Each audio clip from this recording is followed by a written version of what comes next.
we're at the top of the pie statue. This is the top of the pie bent statue. This is representing the symbol of the Engineering Society top of the pie on this campus in 1982, founded in 1882 nationally. This is the representing trend of vessel. So representing the bent of the trestle. One side arches here. There's no diagonal to support the load both laterally and horizontally. And top of the ring is going to hold the front bench house.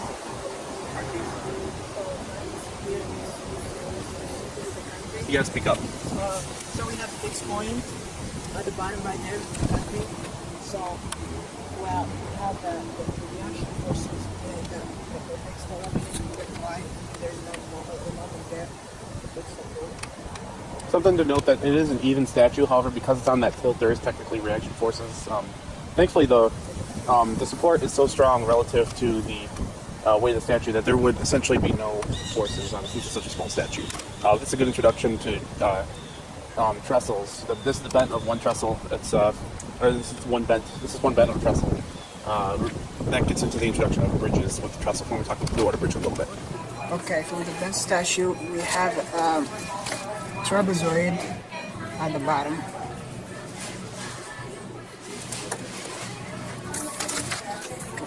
For the bent statue diagram, we have a trapezoid at the bottom. It's going that way, going that way.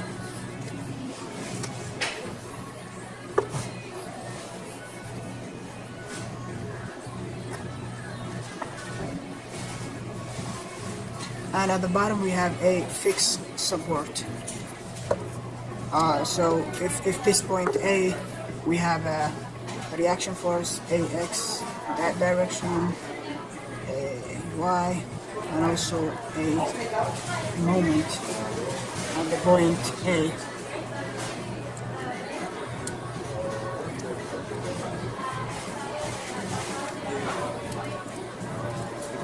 So you can see as a normal fixed statue, you have the AX, AY, and then the weight of the statue is evenly distributed here. So essentially AY is equal to weight. That's pretty simple. Then you have winds going there. The major reason why I want to show you the picture of the bent statue is more for the trestle portion, because this is the bent of a trestle. Which is one section of it. The Blue Water Bridge, which we'll be showing you later in this video, is one of our objects, is a trestle-based bridge. And the old Blue Water Bridge, well, we covered the excuse me. The reason why I want to show you this is we cover the Blue Water Bridge later in this video, and the old Blue Water Bridge was a trestle bridge. So I essentially covered different portions like this, and I'll be showing you the new portion of the bridge later, along with me. But essentially, this had these downward supports to support the weight, because that was the most important part of the bridge. But you also had these sideways trestles to counter any side-to-side motion that a bridge may have. Now the new Blue Water Bridge uses cables to take care of that instead and allow a little more freeway motion, but we'll cover that later in this video when we come to the Blue Water Bridge. There you go. Okay, today we're in Port Huron at the Blue Water Bridge, and today we're gonna analyze the new bridge. It's from, as you guys see, it's our high arc bridge, and the main load here is the dock is transmitted to the hanger, the transmember, and make this in a traction, and this makes the arc goes in compression. And to compensate this, we have a pin support at each end of that bridge. This there is no moment, so which is good. This is allowed to the bridge with the temperature change, it could contract or compression. Yeah. So basically, I'm going to zoom in on that pin joint right there. So if you're following along here, I'm going to zoom in on the pin joint right here. You can see right there. You can see the pin joint that allows a slight amount of rotation along this arc right here. I'm panning around with the camera right now. I believe there is another pin joint on the other side, but I believe even the one would be sufficient, but I believe there are two pin joints on both sides. And what that does, that allows the arc to contract and expand, and when it contracts or expands, the angle that this portion of the arc is, and the respective Sarnia side of the arc, will be changing. So when the arc compresses, when it compresses in the cold weather, the arc will go down a little bit. Because the arc is shorter, there'll be less distance between, and the pin will allow the arc to rotate as it needs to rotate, and it can expand as it needs to expand, and the angle will increase. And by increase, I mean in relative to the horizontal. So if theta is horizontal, theta will decrease in the winter and increase in the summer. Also, the pin is also help the arc. It's resist the thrust forces from the arc, since the arc it was in compression. Overall, we would say that this bridge is very well constructed. Obviously, with the international bridge, there can't make any mistakes of the bridge's importance. The old bridge is very well done because it's been up for almost 80 years, and we don't see any significant design flaws. I think the only design flaw with the old bridge is that it was too small. It wasn't built to take on traffic for more than 80 years, and they had to create a new one to upgrade the size of the bridge. And as you can see, there's still traffic issues. You can see the long line of trucks that are backing up, trying to get in the custom. So minor capacity issues aside, the structure itself is very stable, very same structure. Using the pins is a brilliant idea because that allows the bridge to flex as it needs to and rotate as it needs to. So overall, if we were to grade the design of the new bridge, structurally we'd give it a 10 out of 10. It's very well designed by the top of the line people in that industry. And the old bridge would give it 8 out of 10. Just in case you didn't hear from that truck, we're giving the old bridge 8 out of 10 just because it wasn't designed to the full capacity that needed to be designed to. But overall, it's a very well built bridge, and it really serves the people of Sarnia and Port Huron really well. So I'm going to focus on this top diagram right here. Let me see if I can focus in on that. It's a little difficult the way the camera is. So I hope that's very clear for you to see, Professor. I'm just going to draw it a little bit more and just emphasize the arc there. As we discussed on site, there is an arc on each side. This is meant to be three-dimensional. You can see we drew this as a pin reaction here on a fixed support. There are two identical supports, two identical arches, and to prevent any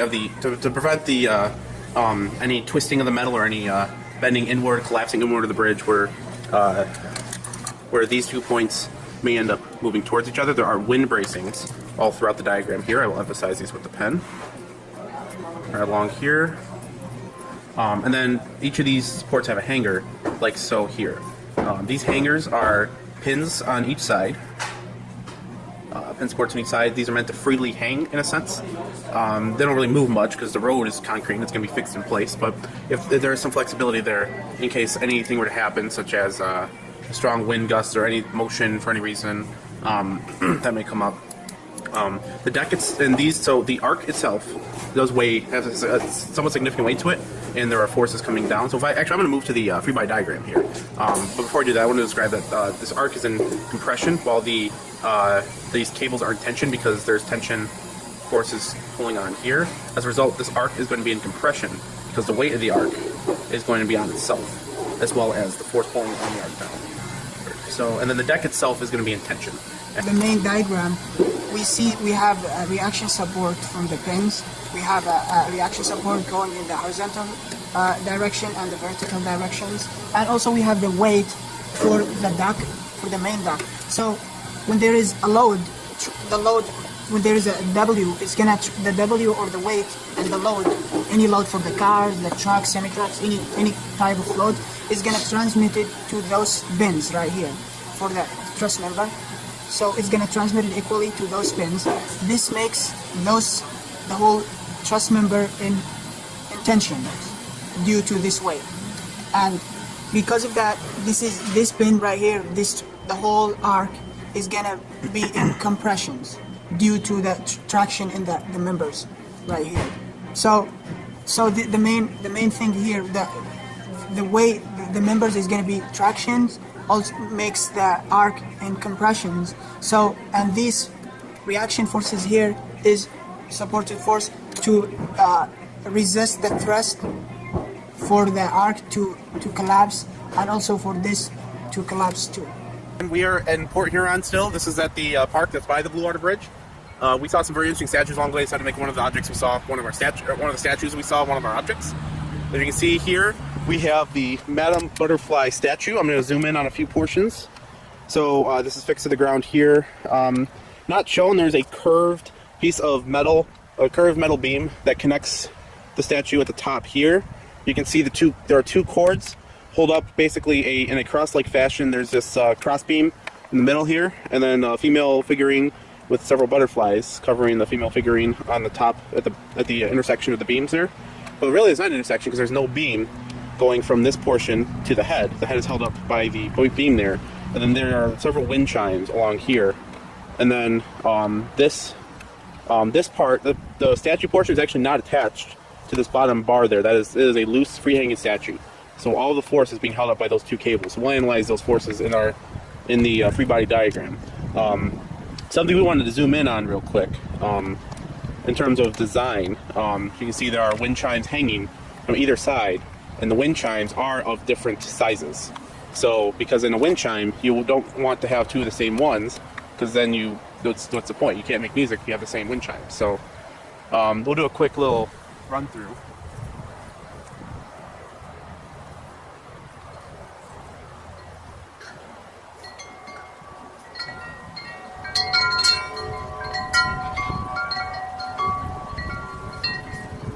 So you see they're all free hanging, and the statue is unbalanced. So as you can see on the left side of the statue, there are middle tubes. Those are supposed to be free hanging, but all the middle tubes are touching the support pole on the bottom.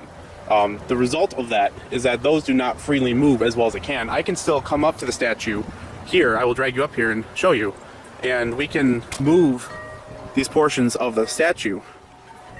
But they are free hanging actually, but they don't move as well as they could. So this portion is where it's touching right here.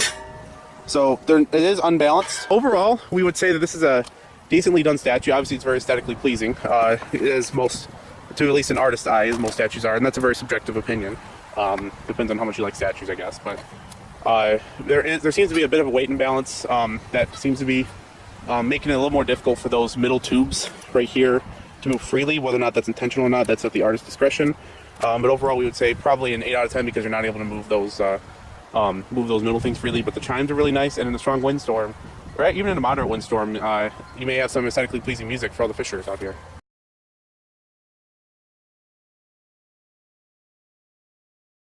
Next up is the discussion of our whiteboard located in our friendly neighborhood library. Very brief discussion on this. It is a large board. If you're looking at it, what's interesting about this is the feet come out like this in a 45, approximately. That's probably closer to somewhere between 6. I think it's a 90-degree angle. I'm going to put a square there. We didn't really measure the angle. It's too difficult to measure that, but it's about a 90-degree angle outward like this. But the point being is that the angle's not too significant. The point is that these go out towards the center of the whiteboard, which is very, very interesting of a design. So in a normal whiteboard, you have most whiteboards I've seen just have the feet going in a straight bar. So this is 180, and then the connection to the whiteboard is a 90-degree angle, just like that. And this is a 90 degree. This is 90 degrees. This is 90 degrees to that because it's a different axis. So it's z-axis versus xy. The xy angle here is 180, so theta is equal to 180. In this case, theta is equal to about 90 degrees, let's say. In a normal whiteboard like this, you have on the wheel portion, you have the support beam coming across there, and essentially, and you'd say you have your, so you have your wheel and your other wheels here, and this is the weight of the whiteboard. All the weight, this going to the other wheel here, and then all the weight is in the middle. So there's no weight on this side. So all the weight goes to one side, and if your wheel is set up to where the caster is on the side, which is very common for most caster wheels, then this is a pin for the wheel that makes it spin freely. Because most wheels have to spin freely, there's gonna be a lot of strain that can be put on that if you have a weight that's not distributed.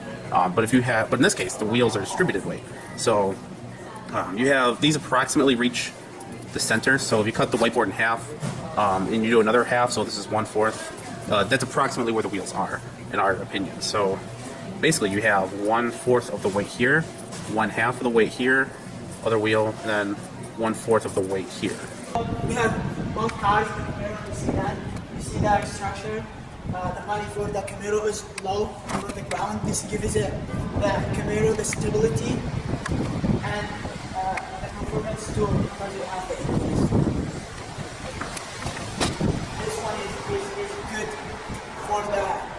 capacity because it's high, but you see the structure is high. This is the centroid. The centroid is higher than the Camaro, which is make it more of a tipping hazard. Yeah. It's higher off the ground, less fuel. There's a sharp point here to cut through the air a little better. Comes from a point. It's not a sharp point, but it's a point. Some very thin edges there, designed to help cut away at the air a little better. And you can see the very sleek design. And the rear spoiler here. You can see the rear spoiler designed to push against the air. So it takes in the air on the top. Actually, this one actually takes on the top. The air will push down on the spoiler, which will put more weight on the rear wheels. It makes it more fuel efficient and increases the speed if it's in racing type mode. For a good family vehicle, this is bigger, more roomy. It was very difficult for a big guy like me to fit inside of the Camaro, like putting a marshmallow in a toy box car, or like putting a marshmallow in the Matchbox car. But it's a good car for racing. The Camaro is, because it's more just fuel. Because of the engine, it won't be more fuel efficient, but it's faster. While this is meant for more high capacity, more family trips. So you can't go wrong with either car. This one's a little more pricier than the other car, but that's getting beside the point. And those are the vehicles.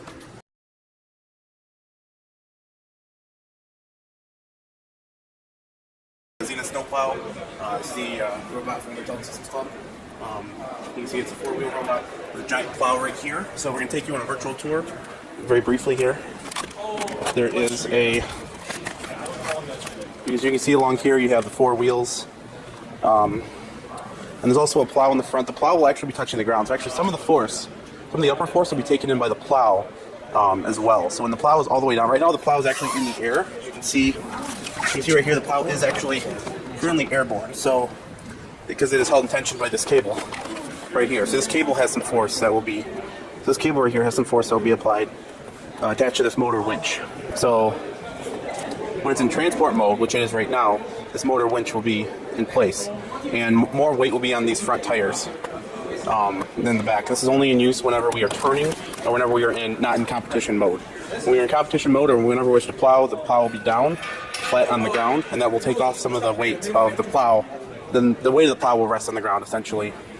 This part essentially floats and is evenly distributed between the pin. You can see the pin right here. This is a giant pin.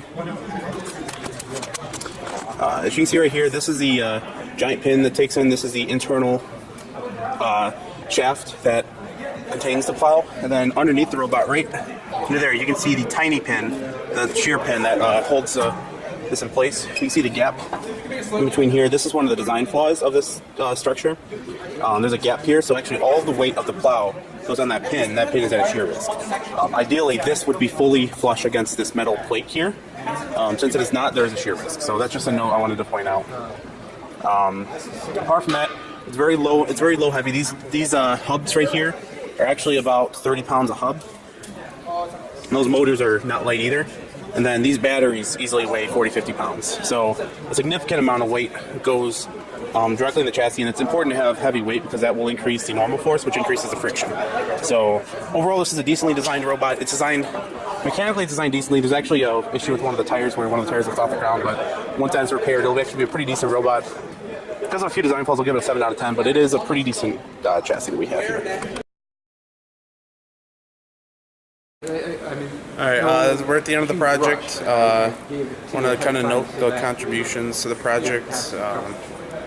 We both worked simultaneously on the calculations. We basically just discussed it together and filmed together. We actually filmed all the free-by diagram work in Port Huron at the Blue Water Bridge. So we did everything up there. We just met up one day and took care of everything there. I'd say that I probably had a little more experience with a lot of the objects. Like, I knew the dynamics for Zenith pretty well and for the bend. And I had a good understanding of the whiteboard. And Alzar did a lot of research of the Blue Water Bridge as well. So overall, it was pretty equal, I would say. We did a really good job. Also, Ben helped me a lot in translating words and everything. Also in presenting that most of the objects because my language is not that good. So thank you.